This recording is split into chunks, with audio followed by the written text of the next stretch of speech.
Welcome guys, gals, and pals. My name is Brooke, and this is Brooke Beams Big, where I share my expressions of joy.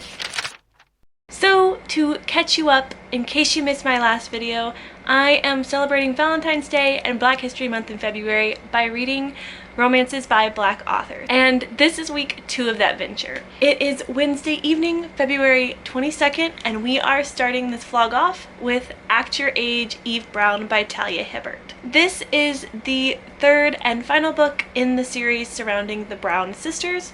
I read the first 2 books in this series in last week's vlog if you want to check that out. Eve is the youngest Brown sister and she is a hot mess, y'all. She starts all these careers, all these projects, and when things start to go not quite as planned, she tends to give up.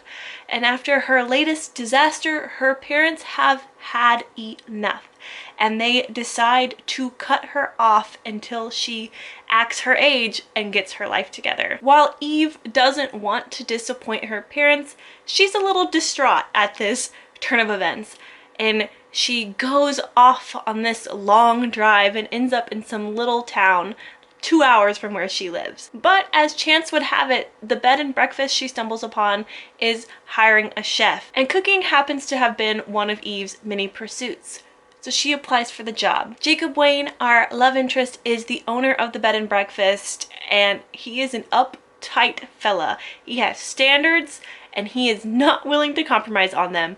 So when Eve comes in as the chaos tornado that she is, he is not about her. So he brushes her off and then regrets it because he really does need a chef. But when he runs after her, Eve accidentally hits him with her car.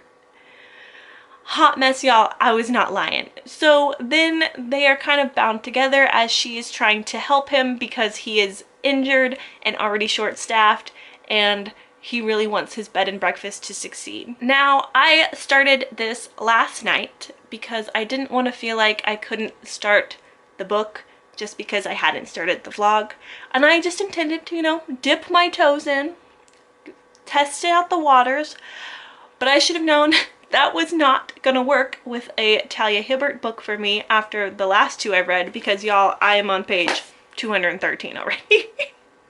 So obviously I am having a great time, as to be expected. This is the grumpy sunshine trope and I'm really enjoying it, and I'm really enjoying Eve. I'm really enjoying Eve's journey of acting her age and getting it together and being less of a hot mess. That's something I could really incorporate into my life right now. As I've already talked about, these romances are really helping me work through some personal things. I am really enjoying this. I'm probably gonna zip through it. I'm about to read some now before I go to bed.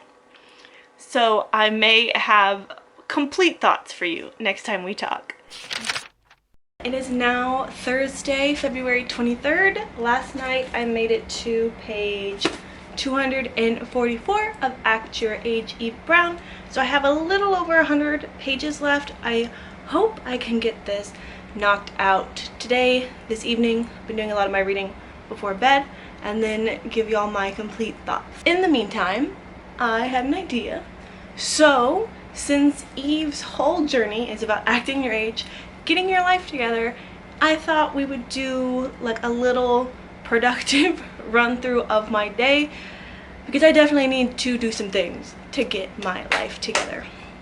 So I thought I would start out with making a daily page in my planner. This is just going to be a to-do list to kind of help me figure out my day, because I'm at that point where I have so many things I need to get done and so many things I want to work on that it's all jumbled in here.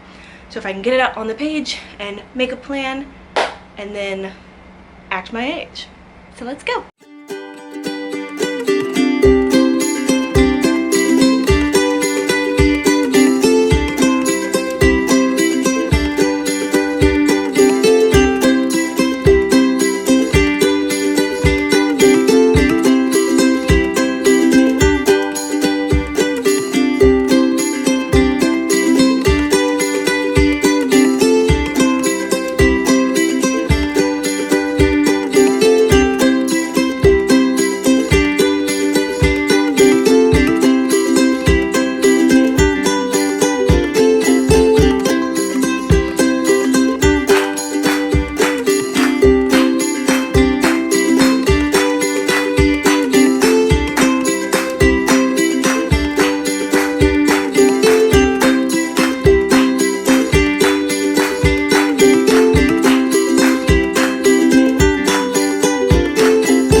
now Sunday, February 26th, and on Thursday I did finish Act Your Age, Eve Brown. This book has everything I've come to expect from Talia Hibbert. It has great writing, it has amazing characterization and voice, and a good story. It did not disappoint me. This whole series was a hit for me, and I'm probably gonna pick up my own copies as soon as I can. I would say that the biggest difference with this book is that Eve, being the youngest sister, is not as put together as Chloe and Danny. While Chloe has her web design business and Danny has her academia career field, Eve is still trying to figure out what she wants to do professionally. She's tried a lot of things, she's failed at a lot of things, and she's trying to figure it out. This is something that I personally relate to in this moment in time, as I am also trying to figure out my professional life. So I really enjoyed that aspect of this book over the other two in the series, although that is just a personal preference thing, and that's okay. Now, while this story did not explore emotional struggles as much as the other two, of course, there are lots of feelings explored in this book, it being a romance. There is a unique plotline in here wherein, over the course of the book, Eve discovers that she is autistic or on the autistic spectrum. The love interest, Jacob, expresses that he is autistic at the beginning of the book. He is known from a young age, about 12, I think. And through interacting with him, Eve starts to reflect on some of her own behaviors and some of her own struggles, and does more research on the topic and really applies it to herself. There is also some discussion about how autism is not always as detected in women, and that women experience autistic symptoms differently, which I thought was a really good conversation to have with two autistic leads. And while I myself am not autistic, I did enjoy going along with Eve on this journey of figuring out something new about herself and analyzing her mind through a different lens. In regards to that, I did do a little Google researching. Talia Hibbert herself is autistic, so this is Own Voices representation for autism. And excitingly, while I was reading some articles about and interviews with her, I discovered that she has a whole backlist. I thought that Talia Hibbert had only published this series and a new YA romance that she has out right now, but she has actually indie published a whole bunch of rom-coms in a couple of years before she started traditionally publishing. So there are lots more Talia Hibbert books out there for me to read, and I am very excited to. I don't know when I will get to that, but it is on the radar and it is going to happen eventually. Then on Friday, I think, I started A Princess in Theory by Alyssa Cole. This is the first book in the Reluctant Royals series. I did give a summary of this in my last vlog, but long story short, our main character Naledi is a grad student in New York studying diseases and epidemics. I feel like this book might have been real different if it had been written after 2020, but she is receiving these African prince spam messages that are telling her she's a long-lost princess and asking her to send ID to verify. And of course, as most people do, she deletes them as spam, except for in this case, it is true. And our love interest, Prince Thabiso, comes to New York to try to find her, and he ends up running into her in a situation where she assumes that he's someone else, and he takes that opportunity to get to know her. But then of course, the secret of his identity and who she is are hanging over them. I am already on page 161, chapter 15, so I am a good chunk of the way into this book. I am enjoying it so far. The writing is good. It has some topics that definitely interest me. So obviously we have women in STEM with Naledi and her chosen career path, and Alyssa Cole does not shy away from showing her struggles as a woman in STEM, and especially as a Black woman in STEM, and how she has to navigate certain issues. So I'm really enjoying, well, not enjoying because it's gross, some of it, real gross, but it is interesting to me. I am also enjoying the smattering of international politics that we are seeing from Thabiso's point of view. I do have a degree in international studies, so seeing these discussions like really tickles my brain. I also studied abroad in South Africa for a semester while I was in school, so it's really cool for me to see the influences of Southern African countries on the fictional country that the Biso is a prince of, which is called the Solo. I, in my brain, think of it as Lesotho, which is another small Southern African country. It's actually like almost completely enclosed by South Africa. I can see a lot of that, and that's kind of fun for me. So while I am enjoying this book so far, at this point it's not blowing me out of the water, but I can see that there is a lot of potential for how the rest of this is gonna go, and it could definitely still get there. So I'm looking forward to seeing where it goes. I also want to touch on one other topic before I close out this clip, and that is family. I haven't discussed this much, but in Talia Hibbert's series, family is a big deal. Of course, these being romances, the main couple gets most of the focus and most of the interpersonal relationship focus, but there's always a background of family. And I think that has to do in part because this is a series connected by sisters, but I don't think it necessarily had to be a big part just because of that. And I really enjoyed how we got to learn about the Brown family and how you could always feel their supportive presence in the background, even when they weren't always like prominent to the storylines. Now, with the love interest in the first two books, they both also had their own families who were very much so supportively in the background, but in this one it's a little different because Jacob does not have the best parents. He does have an aunt and a cousin that he is very close with, but there's a lot more discussion of like familial loss and what it feels like when your parents straight up abandon you. We also have that going on a little bit in this book, A Princess in Theory, that contrast between two love interests, one of whom has like a very strong familial presence behind them and one of whom is lacking that, because Naletti's parents died when she was very young, and so she grew up in the foster system. As someone who would like to foster children in the future, stories with fostered or adopted children always really appeal to me because usually I am reading middle grade or young adult, but I'm also interested in seeing how growing up in the foster care system affects Naletti as an adult. We get a lot of that in the beginning of the book as we see how not having that support system affects her, how hard she has to work not only to succeed in grad school but to make ends meet for herself. So I'm looking forward to how finding a partner might change things for her as well. So it being Sunday, we are near to the end of this vlog. However, I want to see how much farther into A Princess in Theory I get before the day ends, before I end the vlog. So I will be back with another update in a little bit. I am in different clothes because it is technically Monday morning and not Sunday. But I need to close this vlog out, so shh, shh, shh, shh. We're just gonna ignore it. So I did manage to make it to page 234 of A Princess in Theory, so I have about 140 pages left, which means I have about a third of the book left, and our big secret has already been revealed. I don't think that's a spoiler because we all knew that the Biso was going to have to tell Naletti that he was a prince eventually. I just assumed that it would be tied more into the climax of the book, so that surprised me. I was also initially kind of disappointed because that when is he gonna tell her, when is she gonna find out, really drives these kind of stories for me. But I'm really liking where this story is going now, and I think the drama is about to, because Naletti is going to the Solo, and I am so hyped about that because number one, the relationship is going to continue in a different setting.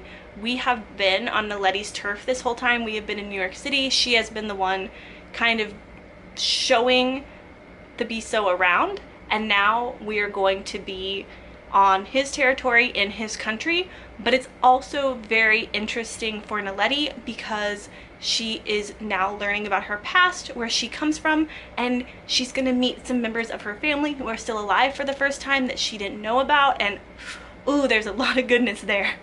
And I am really hyped for where this is gonna go at this point. Speaking of all the various interpersonal relationships in Naletti's life, I am also really invested in her friendship with Portia, who is her best friend. While Naletti and Portia are really close, there are definitely some problems in their friendship that we have seen throughout the book, and some things have kind of blown up, and I'm really excited to see how that gets worked through and resolved, I hope, because I don't think we always show the complexities of friendship enough in books, and so I'm really excited to see that here. Originally, I was only going to do 2 weeks worth of these vlogs, but I have decided to keep going for a third week so I can finish A Princess in Theory with y'all, and because I'm still working on researching getting the other books for myself. So we are going to continue for another week, and I mean, this upcoming week is partially February anyway, so I think it's okay. Thanks for joining me on this journey. Like this video if I made you smile, and if you're up to it, comment something that made you happy today, yesterday, or even just this week.